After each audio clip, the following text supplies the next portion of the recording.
bohong. Aku hanya memikirkan satu peraturan penting. Kenapa kau lakukan hari ini kalau kau bisa melakukannya besok?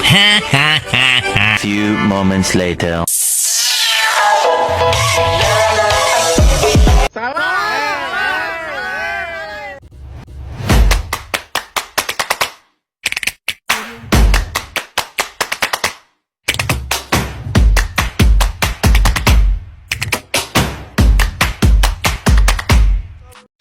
Bismillahirrahmanirrahim.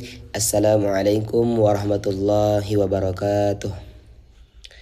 Baik, pada video kali ini saya akan memenuhi tugas dari mata kuliah studi Al-Quran, yaitu menjelaskan 5 judul ataupun materi yang membahas mengenai tentang studi Al-Quran.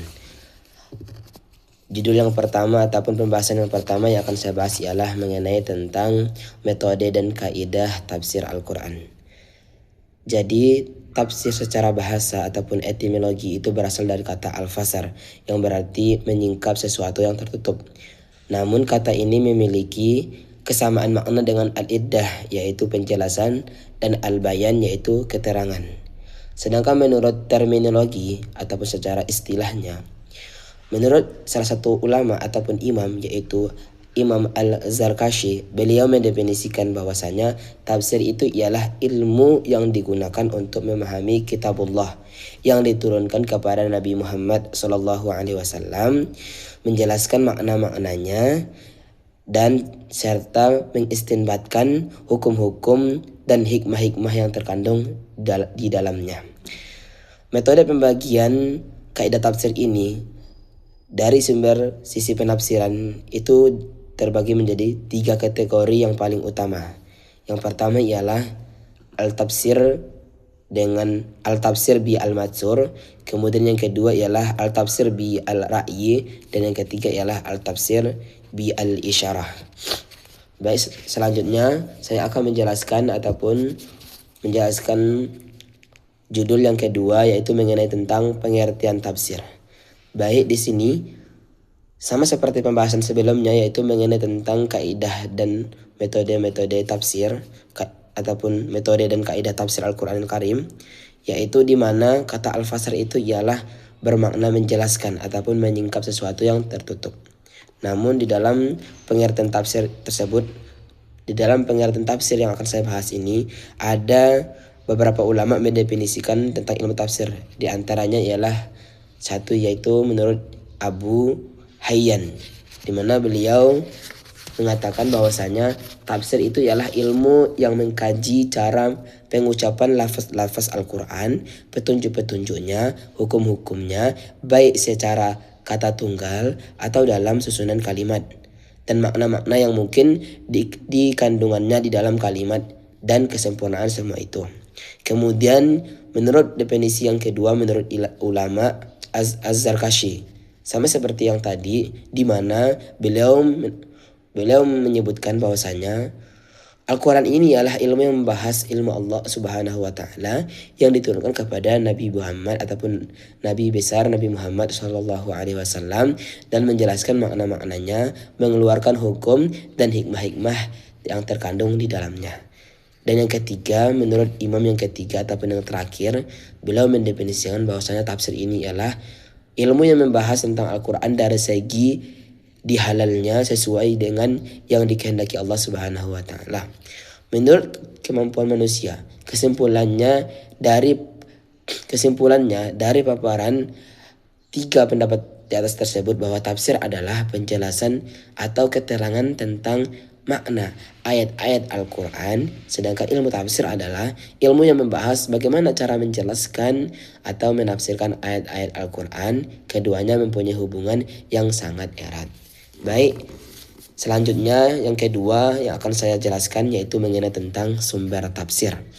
Jadi sumber tafsir ini itu terbagi menjadi 3 di dalam pembahasan kali ini, di mana tafsir dengan Al-Quran, tafsir dengan sunnah, dan tafsir dengan sahabat. Yang pertama ialah tafsir dengan Al-Quran. Mungkin sudah kita ketahui bahwasanya Al-Quran ialah firman Allah Subhanahu wa Ta'ala yang Allah turunkan kepada Nabi besar Nabi Muhammad SAW dengan melalui malaikat Jibril. Perentaraan yaitu 22 tahun, 2 bulan, 22 hari. Kemudian yang kedua ialah tafsir dengan as-sunnah.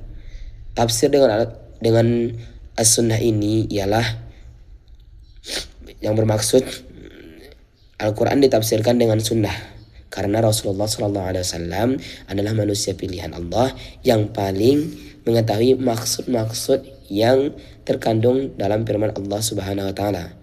Penafsiran Al-Quran dengan sunnah ini didasarkan atas firman Allah Subhanahu wa taala di dalam Quran surah An-Nahl ayat 43 sampai 44, di mana yang berarti, dan tidak ada yang kami atur sebelumnya selain manusia lelaki, kepada mereka kami beri wahyu.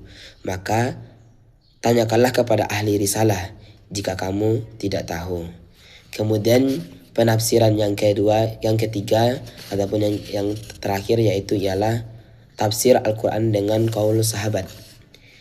Karena sahabat itu adalah yang paling dekat dengan Rasulullah SAW, sehingga mereka dijadikan sebagai sumber kaidah tafsir setelah Rasulullah SAW, yakni menafsirkan Al-Quran dengan perkataan sahabat, terutama kalangan sahabat yang menguasai tafsir, karena Al-Quran diturunkan dengan bahasa mereka dan pada zaman mereka, karena mereka generasi setelah para anbiya yang paling jujur dalam mencari al-haq ataupun kebenaran.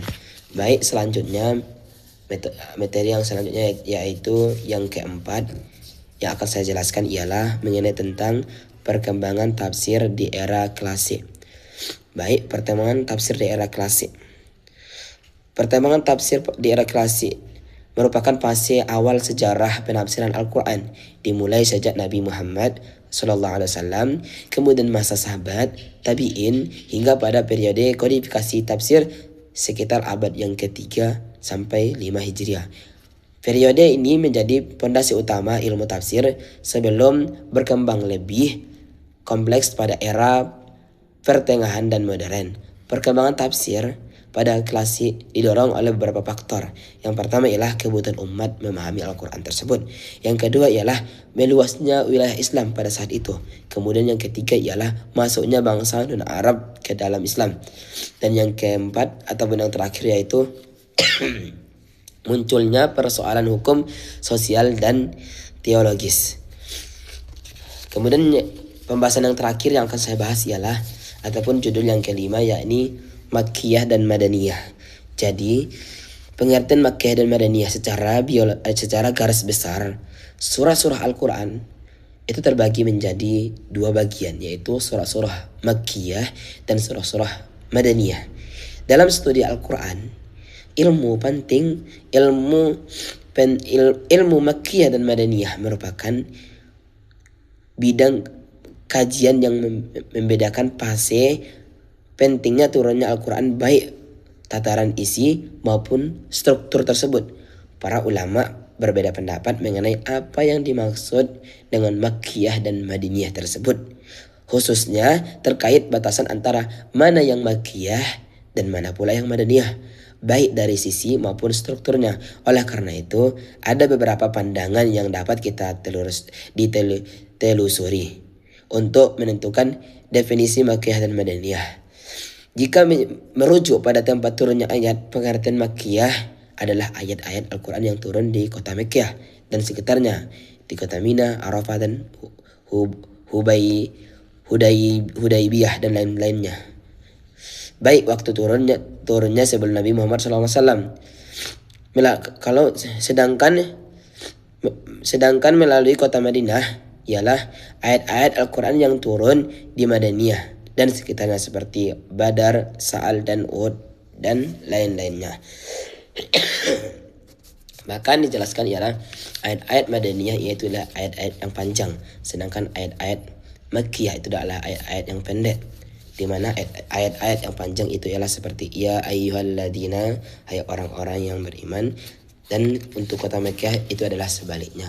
Baik, sampai di sinilah penjelasan yang dapat saya sampaikan mengenai tentang 5 judul ataupun materi yang membahas tentang mengenai studi Al-Quran. Semoga dengan pembahasan ini bisa bermanfaat bagi kita semua.